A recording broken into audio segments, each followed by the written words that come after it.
राधे राधे दोस्तों। आज हम सुनेंगे पुत्रदा एकादशी व्रत कथा।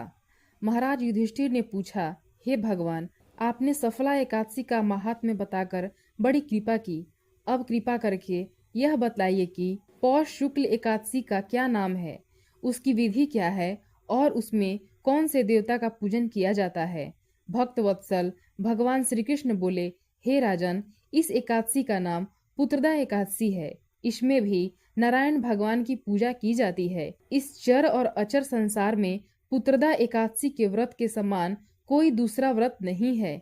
इसके पुण्य से मनुष्य तपस्वी, विद्वान और लक्ष्मीवान होता है। इसकी मैं एक कथा कहता हूँ, सो तुम ध्यान पूर्वक सुनो। भद्रावती नामक नगरी में सुकेतुमान नाम का एक राजा राज्य करता था। उसका कोई पुत्र नहीं था। उसकी स्त्री का नाम शैव्या था। वह निपुत्री होने के कारण सदैव चिंतित रहती थी।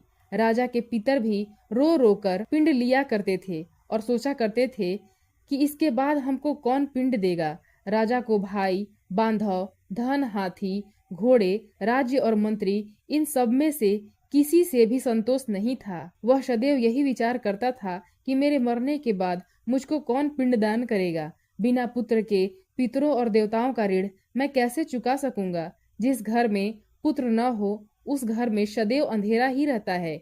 इसलिए पुत्र उत्पत्ति के लिए प्रयत्न करना चाहिए। जिस मनुष्य ने पुत्र का मुख देखा है वह धन्य है। उसको इस लोक में यश और परलोक में शांति मिलती है, अर्थात उनके दोनों लोक सुधर जाते हैं। पूर्व जन्म के कर्म से ही इस जन्म में पुत्र, धन आदि प्राप्त होते हैं। राजा इसी प्रकार रात दिन चिंता में लगा रहता था।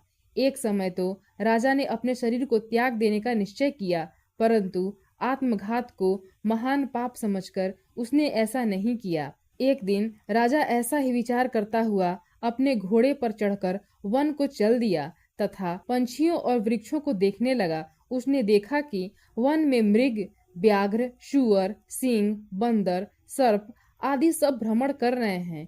हाथी अपने बच्चों और हथिनियों के बीच घूम रहा है। इस वन में कहीं तो गीदड़ अपने कर्कश स्वर में बोल रहे हैं, कहीं उल्लू ध्वनि कर रहे हैं। वन के दृश्यों को देखकर राजा सोच विचार में लग गया। इसी प्रकार आधा दिन बीत गया। वह सोचने लगा कि मैंने कई यज्ञ किए, ब्राह्मणों को स्वादिष्ट भोजन से तृप्त किया, फिर भी मुझको दुख प्राप्त हुआ क्यों।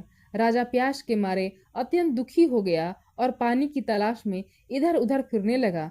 थोड़ी दूरी पर राजा ने एक सरोवर देखा। उस सरोवर में कमल खिले थे तथा सारस, हंस, मगरमच्छ आदि विहार कर रहे थे। उस सरोवर के चारों तरफ मुनियों के आश्रम बने हुए थे। उसी समय राजा के दाहिने अंग फड़कने लगे। राजा शुभ शगुन समझकर घोड़े से उतरकर मुनियों को दंडवत प्रणाम करके बैठ गया। राजा को देखकर मुनियों ने कहा, हे राजन, हम तुमसे अत्यंत प्रसन्न हैं। तुम्हारी क्या इच्छा है सो कहो। राजा ने कहा, महाराज, आप कौन हैं और किस लिए यहाँ आए हैं, कृपा करके बताइए। मुनि कहने लगे कि हे राजन, आज संतान देने वाली पुत्रदा एकादशी है। हम लोग विश्वदेव हैं और इस सरोवर में स्नान करने के लिए आए हैं। यह सुनकर राजा कहने लगा कि महाराज, मेरे भी कोई संतान नहीं है। यदि आप मुझ पर प्रसन्न हैं तो एक पुत्र का वरदान दीजिए। मुनि बोले, हे राजन, आज पुत्रदा एकादशी है। आप अवश्य ही इसका व्रत करें। भगवान की कृपा से अवश्य ही आपके घर में पुत्र होगा।